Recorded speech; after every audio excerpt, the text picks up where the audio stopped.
За Салдангийн одонтой гүшин асуулт асууя. Та бүхэнд энэ өдрийн мэнд хүргье.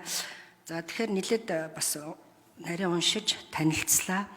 Тэгэхээр бид ч одоо хэдгээр зуунд амьдраад байгаа вэ гэдгийг л асуумаар байна. 21-р зууны хамгийн гол одоо хөгжил авчирж байгаа зүйл чинь цахим эдийн засгийн шилжилтийн 90 үе.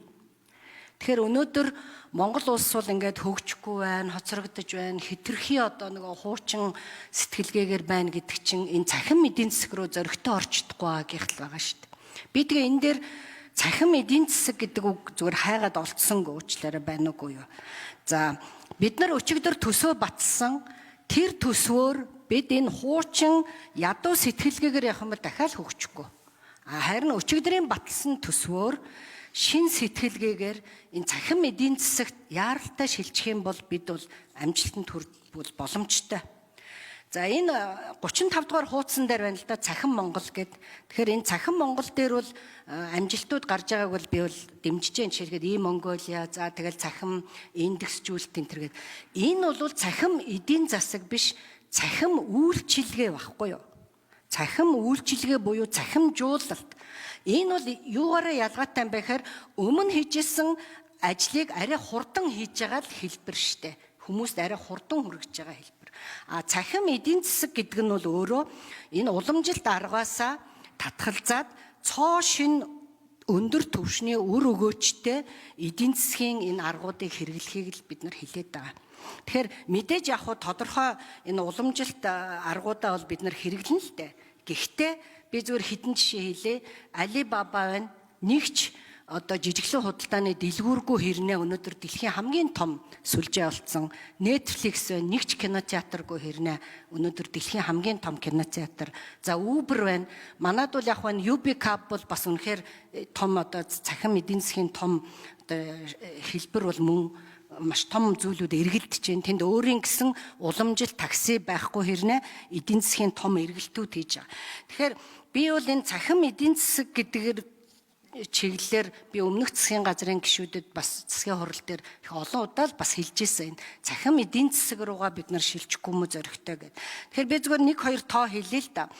Энэ Бээжин хот бол өнөөдөр цахим эдийн засгийн загвар болно гэд өнөөдөр цахим эдийн засаг нь Бээжин хотынхоо дотоодын нийт бүтээгдэхүүний 45% хүрсэн байна.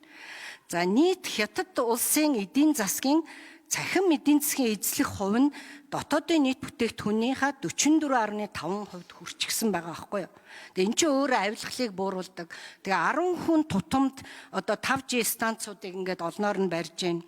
Тэгэхээр би юу хэлэх гээд байна гэхээр бид нар энэ цөөхүүлээ ийм одоо нэг салбараас хамааралтай хүмүүсийн цахим эдийн засаг руу бид зөрөгтэй шилжиж чадах юм бол энэ бол эдийн засагт бол том боломж байна гэдгийг бол хэлэх гээд байна. Тэгэхээр би бол тэр цахимжуулалт одоо энэ цахим индекс, цахим үйлчлэг энэ чинь бол тусдаа асуудал шүү. Цахим эдийн засаг гэдэг чинь том эдийн засгийн том цаар хүрээ эргэлтийг авчрахгүй мөл гэдэг. Тэгэхээр цахим эдийн засаг шилжихийн тулд бид 5 үндсэн бодлогыг цогцоор нь авч хэрэгжүүлэх ёстой. Нэгдүгээр тэлэлтийн бодлого, хоёр дахь нь холболтын бодлого, гурав дахь нь үйлдвэр худалдааны бодлого, хөрөнгө оруулалтын бодлого, хууль эрх зүйн бодлого гэсэн энэ 5 бодлогыг цогцоор нь хэрэгжүүлэхгүйгээр бид бол одоо амжилтанд хүрэхгүй маа гэдгийг би бол бас одоо олон удаа хэлж байгаа. Тэгэхээр энэ асуудал руугаа яагаад ороогүй юм бэ? Эсвэл орсноо эндээ одоо тодорхойлж чадаагүй юм болов уу? Яасан бол учраас сайд энэ дээр бас хариулт өгөх үү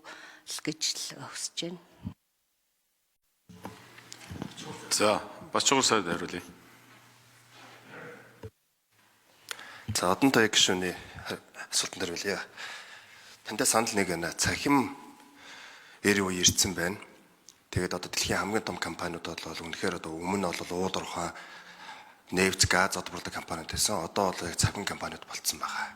Тэгэхээр Монгол улсын өнөөдрийн нөхцөл байдал бол яг үндэ бол яг цахим талдаа бол эдийн засаг талдаа бол тийм том дэмжлэг байгаагүй. Харин өмнөх парламент тав санаж байгаа мэдээлэл технологиг дэмжих тухай хууль батлагдсан. За үүний үр дүнд виртуал бүс гэсэн тийм одоо бүс байгуулагдчих байгаа. 21 оны 1 сарын 1-ээс. За виртуал бүсийг одоо амлуулах 2 журам нь бол сая засгийн газраар 9 сард батлагдсан. Энэ тодорхой хэмжээний цахим одоо эдийн засгийг тэлнэ гэж харж байгаа юм. Үүнд одоо мэдээлэл технологи компаниуд бүртгэгдснээр урлагийн албан татвараас чөлөөлөгдөн, нөөдөс чөлөөлөгдөн, дээрээс нь нийгмийн даатгам шимтгэлийн буцаан олголт хийн. За экспортын бүтээгдэхүүн гаргавал тэгвэл судалгаа шинжилгээ гэж ярьдаг. Одоо R&D-ийн зардын 70% нь буцаан олгоно. Хиймэл уяндаа тулгуурдсан бүтээгдэхүүн гаргавал 40% нь буцаж олгоно гэх мэтчд нь одоо дэмжлэгүүд орсон байгаа юм.